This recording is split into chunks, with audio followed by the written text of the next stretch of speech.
that's the coach's fault, Eamon, is it? The way the whole thing is set up. Well, like, if he can't get the balance right. Like, I'll give you a quote about, this is from Sampaoli, from World Soccer. He was interviewed and asked why he hasn't got Dybala in the team, because he hasn't been in it. He said, when I first called him in, we did so because we considered him a top player. That's fair enough. Excuse me at home for reading this out, but it is important. Over time, throughout our time working with him, either we didn't know how best to use him, unlike at his club, or he didn't adapt to our idea of play. Now, when your man was managing Chile, Sampaoli, excuse me, it was all this high-octane, high-energy stuff, Sanchez and all those guys.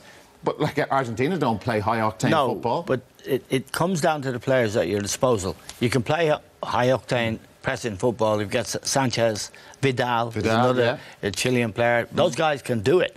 These guys can't. Mascherano's playing in China now. You know, he couldn't run. No, and you couldn't expect him to run. He ended up at Barcelona in the back four. So, I say of that coach, he hasn't got the players. In the South American section, Uruguay finished second to Brazil. Brazil won it by 10 clear points. I saw Uruguay. We've seen them twice now. They're pretty ordinary. Really ordinary. They're into the last 16. Yeah, but I think it underlines the fact that South America has been traditionally, where the great players have come from. They're not there anymore.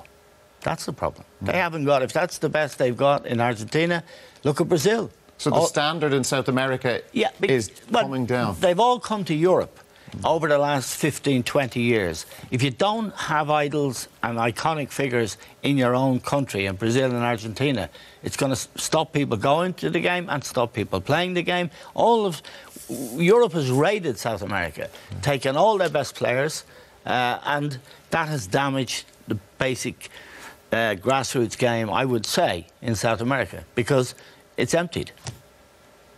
All their players are in Europe. Who goes to league games? You know, who are the inspirational figures? Where are the Damien Duffs, the Liam Brady's? They're out of the country. But they were up against it tonight.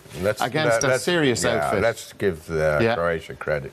You know, if they wanted to mix it, Croatia are a kind of team that Argentina tried to mix it with them. You know, they were flying in with tackles. They were nasty tackles, but Croatia said, OK, if you want to play it that way, we'll play that way. And yet, on top of that, they had the quality of Modric. He was absolutely brilliant tonight, Dara. Not only in what he did with the ball, but how he got the ball. He intercepts, he reads where passes are going, and he wins the ball back for his team. And then you've got Rakitic, you've got Mandzukic, you've got the lad who got the first goal. What a first goal that was. I know Caballero messed up, but he still had it all to do. Great quality.